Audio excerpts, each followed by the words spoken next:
Afternoon from Edale. Wow, that car park's busy. It's a Thursday. It won't be long before it's full. Well, it might not fill now. It's 3:30. But there were still cars arriving.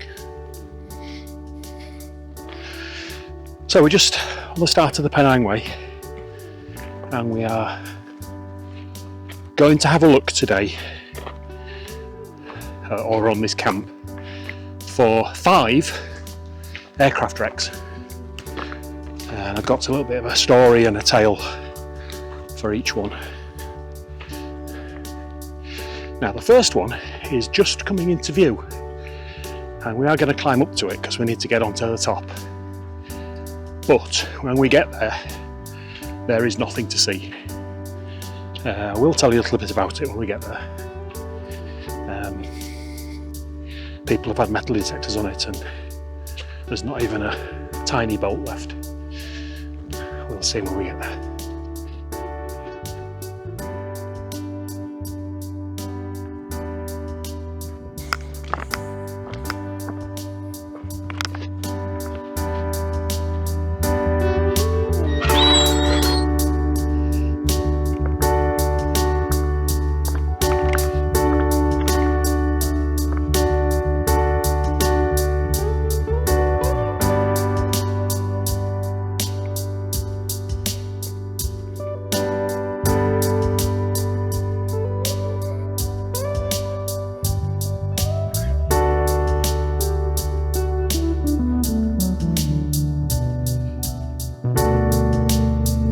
So we're at the location of the first crash. There isn't any evidence. It's been removed and people have been over it with metal detectors, and there's absolutely nothing at all left. But I can tell you what happened. So that's looking down. We're pretty much on a 45-degree slope here over the Vale of Edale. And if you look over there, you can see the valley sort of comes round. So it was the 25th of October 1983, and a Cessna aircraft was on a night training flight. There was the pilot and his trainee, and they were flying obviously in this area. They were just about to come into the Manchester airport airspace. And when that happens, the air traffic control take over navigation and tell them where to go. They gave them a bearing, which they started to follow, but unbeknown to them, the plane was crabbing. It was being blown off that bearing. When air traffic control noticed this, they corrected it and gave them another bearing. And they found themselves flying up the Vale of Edale, although they probably didn't know that. Now, the top of this peak is about 2,000 feet, and they were flying well above that. But as the wind blows across the top of Kinder and it hits Broadley Tor, it follows this 45-degree slope down. So there's a massive downdraft, and the pilot reported that he was losing height at 1,000 feet a minute, which obviously was quite distressing. Air traffic control told them to take over, and he did his best. He had put the engine on to full, but he couldn't stop the inevitable, and the airplane crashed into Broadley Tor just here. It snapped the aircraft in 3, and they managed to find the bits. Both people survived, which is just incredible. I don't know how on earth they survived. Now, I have read reports that say they were both killed, and I have read reports that say they both survived. What's really swung it for me is the official air traffic accident report says that it refers to the pilot's report of the accident. The pilot can't report the accident if he didn't survive. So I'm inclined to believe that they both survived. Now, I'm not going to put their names on here. I will put the reference of the flight, and if you want to, you can look that up. That's because I don't know if these people are still alive. Certainly their family will be, because it's not that long ago compared with some of the flights we're looking at. And I don't know for certain whether they survived or whether they were killed. And I don't want to disrespect them by getting it wrong. But as I say, I think my belief is that they survived. That must have been incredibly frightening. Flying a plane along and then suddenly your instruments tell you that we're falling at 1,000 feet a minute and you're only 3,000 feet up. That must have been terrifying. Let alone the bump when you actually hit the hill. I believe that both people were thrown clear, they were thrown forwards, which often happens on a direct crash like this. I don't know what their horizontal speed was. I know that they'd reduced speed dramatically to try to, just as before the impact. And obviously those tactics worked. Yeah, so that's a training exercise. So this is the first crash site, so we can tick one off the list. Thank goodness I've actually found a crash site, even though there's nothing here. I was deciding about my route now. I can carry on going up. It's plumbing hard work, is this? And I know that I've got another 70 metres to climb. Whereas if I climb 20 metres back down to where that building was, I can go back across the main path and go around the back. It's still the same height you're climbing, but it's just a little bit easier going. So I suspect I'm going to do that. Thank you.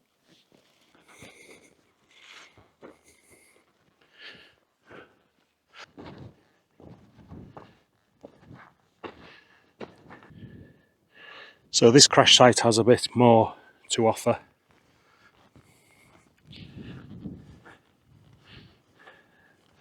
But not really very much. That's about it. This was the Hayford Mark III. Crashed on the 22nd of July 1937 when on a night cross-country exercise from RAF Leconfield near Beverley. The crew were on a night exercise and became lost in poor weather conditions. They attempted to use flares to identify the location, but they were unsuccessful. The aircraft crashed here, and sadly all 6 crew lost their lives.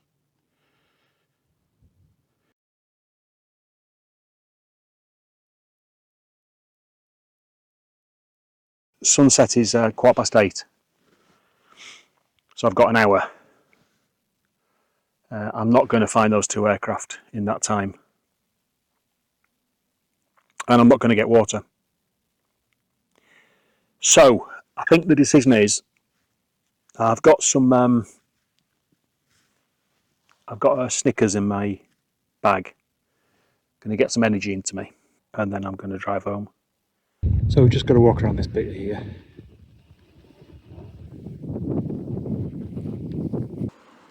Okay, so join me for part 2. What happened last week was I basically couldn't get water.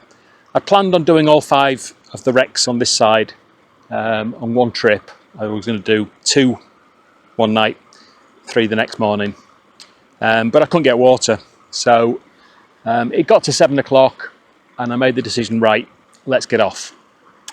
Problem is, it had been dark coming down Grindsbrook, which I didn't really fancy. So I walked along the edge path, down Golden Clough and down the Nab, and I got off the mountain.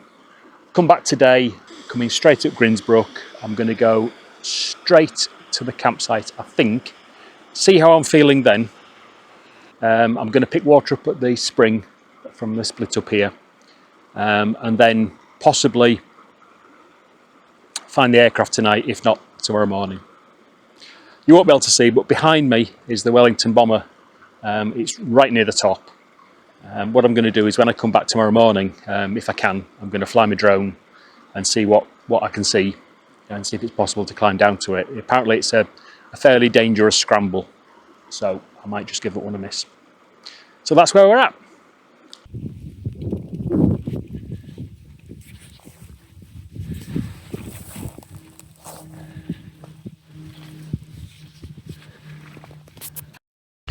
The Avro Anson crashed here on the 11th of December 1944 while flying from RAF Newton to Milham. The plane was flying a number of Polish crew to the Cumbrian coast while in cloud. It crashed into the hillside. 4 people were injured, but 1 member was unhurt. In 1955, the Peak District National Park Authority asked the RAF recovery team to clear the wreck. They spent most of that summer cutting up and disposing of wreckage of this and other wrecks. So, this is not a memorial site. I've read Dan Cunningham's book, which just came this morning, and I briefly flicked through it. And he says in there that there's a sort of a 300-metre wreckage trail along here. So that must have been quite a violent crash, smashing to pieces as it came down. Yeah, the map reference I've got was absolutely perfect.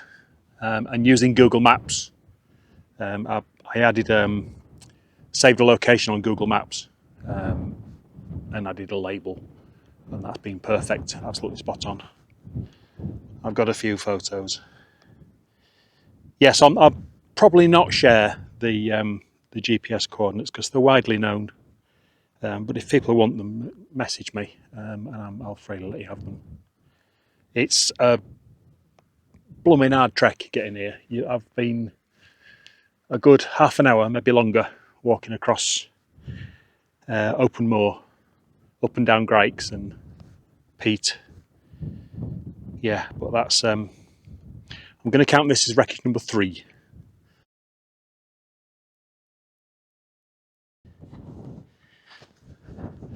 Right, so I think I've found my spot. I'll show it on the map because there's absolutely no other way of identifying it. Clump of rocks. If you look at the aerial view, it looks a bit like a beachy as this bit, but there's I can tell it's a bit stony underneath, maybe. Got a bit of a, well, I'm at the top, maybe. There's just maybe a little bit more over there that's higher. And I've picked, I mean, any of these bits around here would do, but there's a nice Lanshan shaped rectangle, I think, just about there. So I'll get pitched.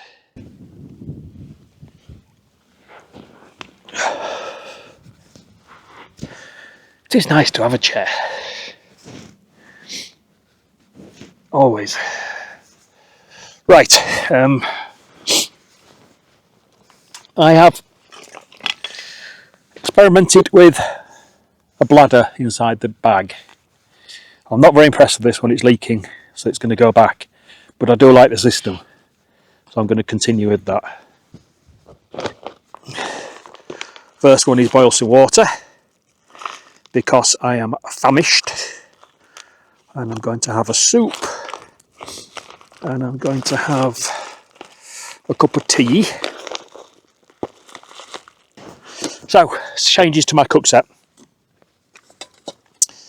I've put it in a cloth bag because some of the soot was rubbing off, so I've got rid of that. Problem by putting it in a bag. My boil mess in a cup has got a new one. So I've got an orange one, Had to get one. Actually, the two collapsed cups fitting with the kit brilliantly, so I'm pleased with that. So I'm going to have a cup of tea in my white one and my soup in the orange one. So last time I had a bit of an issue. I was using an awful lot of fuel in the alcohol stove, so I've made a new one. And all I've done, I've taken one of the large cups, the largest cup I've got. I've cut it down and I've put some holes in it. As you saw, it fits perfectly over the fire maple. I had to do a little bit of filing with this, but it fits nicely inside there. Alcohol stove.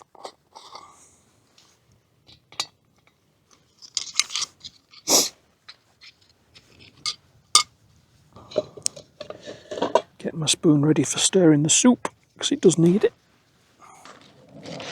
I called into Beer House, and I did see David, and I did get a couple of beers, which are quite good. He didn't give me any discounts, of course not. The first one is Texan Barbecue Export Stout and 11%, and the other one is Brew York or State of Mind Edition 2024 Buller Cake, and that's a 10%. So I may as well have one of them when I start and say, eeny, meeny, miny, 11%. That was easy. Right, so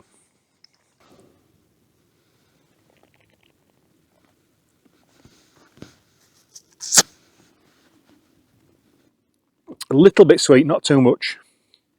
One of these at 11% is like 3 of them at 4%, same amount of alcohol.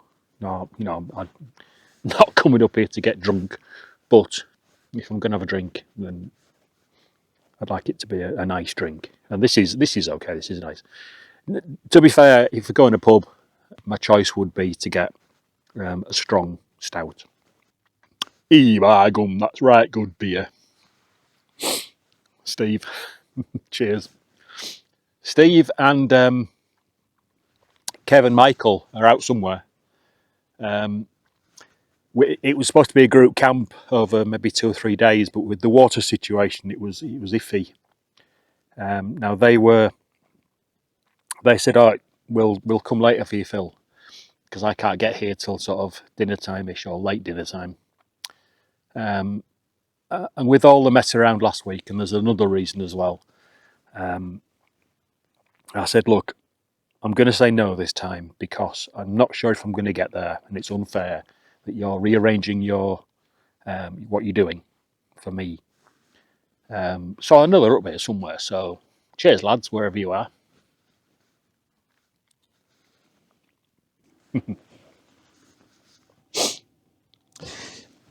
Yeah, I like this chair. It's not as light as the Seater Summit one, but it has the massive advantage that you don't need to put your air mat in it. And now I've got a decent air mat, I don't want to get it damaged in any way.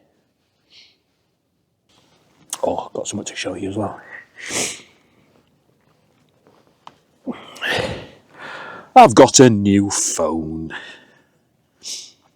but it's got this rather cool feature on it.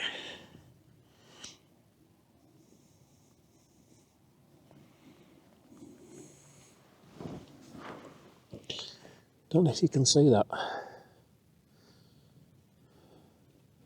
It's got a thermostat in it. Capture that, I will save that one and put that on the screen so you can see what it says, but it's you know, quite useful.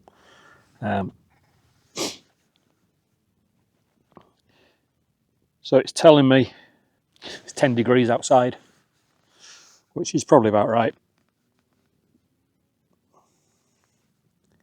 Feels colder. That bit of wind chill is nithering, going right through me. I've not done very much filming, you'll have noticed. This video is about finding the 2 sites that I missed, and obviously I've got one of them. Tomorrow I plan to find the Dragon Rapide site. The melancholy of the music, and there are quite a lot of songs out there. Your song, Useful power bank. It's got a fast charge as well, so that will do. A microphone which will charge it really quickly. I have got a short USB lead.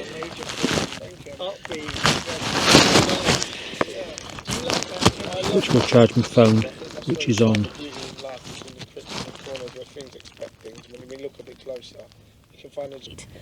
Presenter is Puna. That's a couple of quails close by, being very vocal. Right. 2 years Time of ago, year, of course, I it's the middle of travelled to the August. Syrian desert Sorry, to September. look for a missing child, a boy called Salman, who'd been lost in the ruins. Yeah, talking about of the September, so-called Islamic State. So I used to be a school teacher, and the end of the summer holidays Thousands of children. was always a When bit. it collapsed, those stressful. who survived were taken to detention camps in the Syrian He used to desert. say there's two reasons for being a school teacher: July and August.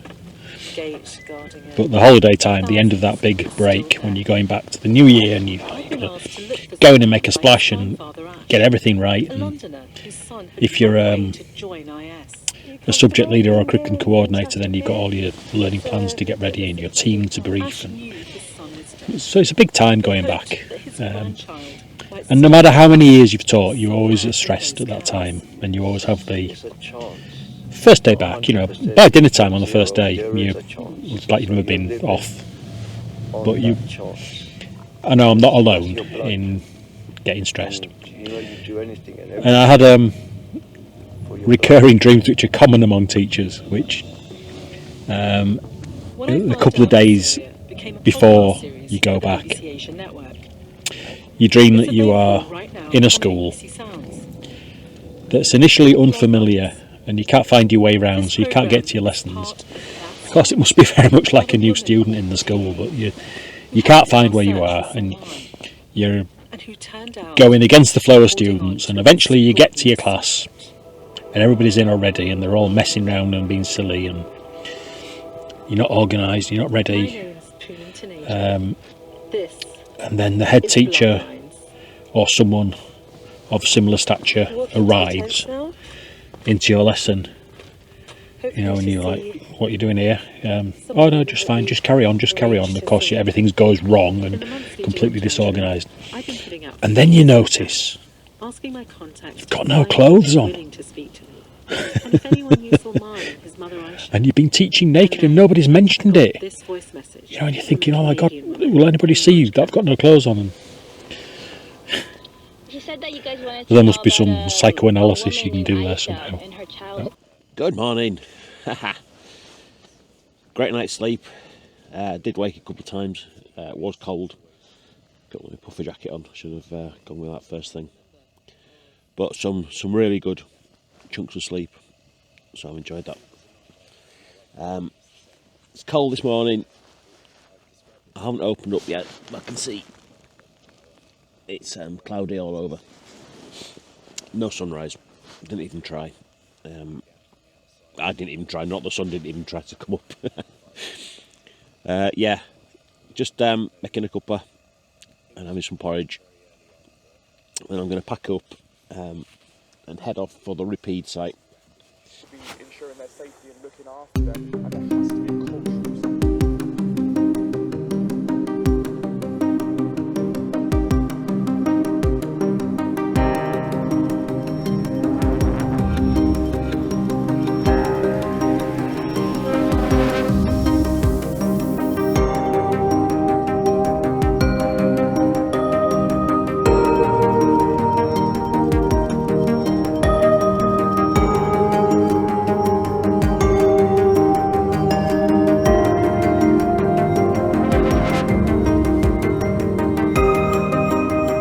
So we've reached the site of the Dragon Rapide, which crashed on the 13th of December 1963. The aircraft was on a flight from Middleton St George to Birmingham when the pilot decided that the fuel remaining was insufficient. So he requested permission to divert to Manchester. he was given a bearing, and then shortly after that he noticed some hilltops, and then after that same old story as the Cessna. A huge downdraft was making him lose height at 2,000 feet a minute, so twice as fast as the Cessna. He put it on to full power, but they still crashed here. He doesn't remember anything else.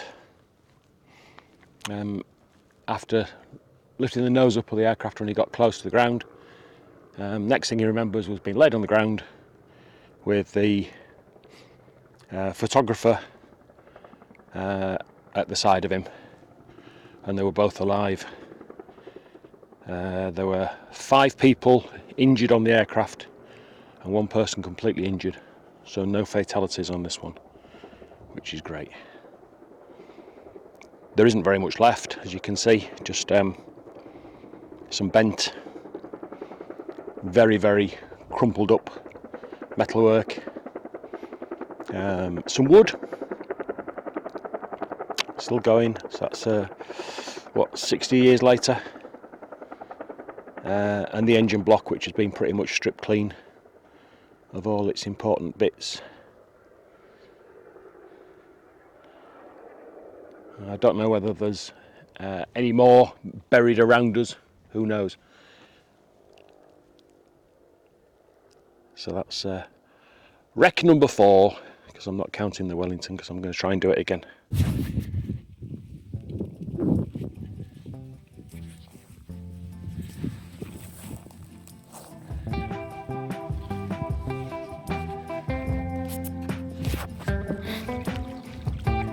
So here we have 4 jacks again. I'm going to put some footage on I took when I visited on Thursday, because I know for a fact that all that moss that's been piled around the corners and on the seat on the inside is absolutely laden with midges. And I don't want to fall victim of 4 jacks.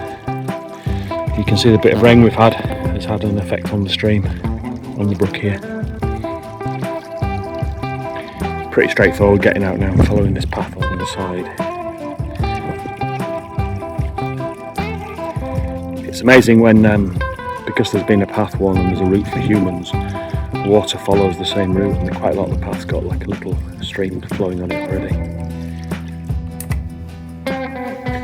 So this is Grindsbrook as we are leaving the plateau part of it. You can see it's quite a big stream, quite a big brook as it gets towards the edge. That stone you can see at the top is very prominent. You can see that from the edge. In fact, you can see it from all the way down Grindsbrook. And we're then heading towards Hartshorn, which is one of my favourite parts of the Kinder, and Upper Tor. So this is heading towards Upper Tor from right above Grindsbrook, and the site you can see to the left of the Tor there, underneath it, is the Wellington bomber site.